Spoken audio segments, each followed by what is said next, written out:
Hello and welcome back to a video on my channel, map_exe. Today we're going to prove that the square root of 2 is actually irrational. Hope you guys enjoy watching this video. Thank you. Right, I'll start this proof by proposing a contradiction. So instead of saying directly that square root of 2 is irrational, I suppose it to be rational. And by the definition of rational numbers, square root of 2 can be expressed in the form of m over n, where m and n are, well, let's just say there are co-prime integers, or in other words, the GCD of m and n is 1. Now, let's just simplify this equation a little bit by by squaring both sides. So we'll have 2 is equal to m squared over n squared. And then we can multiply both sides by n squared to get 2n squared is equal to m squared.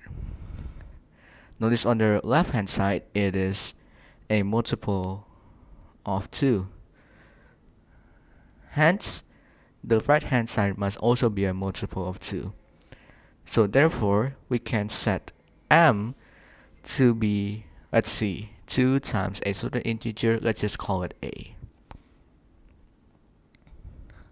So substituting our reformed value of m to our original expression, we have 2n squared is equal to 2a all squared. Simplifying this, get 4a squared, and then we have n squared is equal to 2a squared. Notice again that the right hand side in this case is a multiple of 2. Therefore, the left hand side must also be a multiple of 2.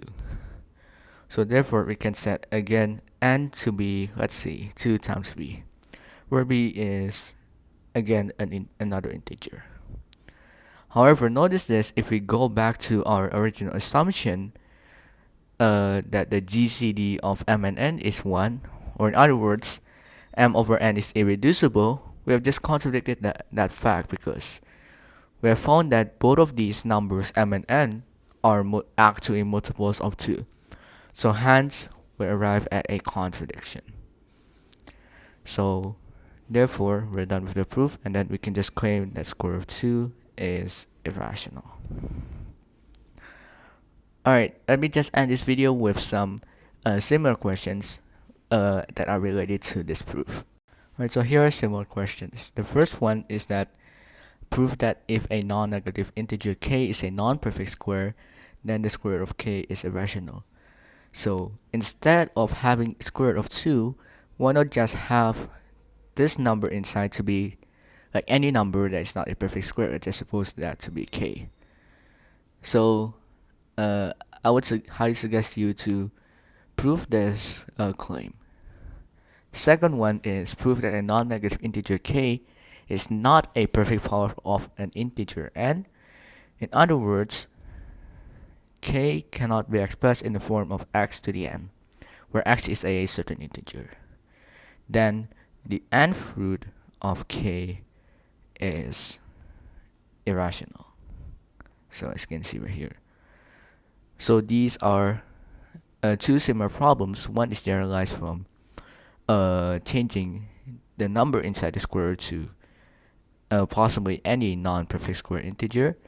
Second one is actually generalized from the first one. Instead of having a square root, why not just generalize this for a certain nth root where n is a integer?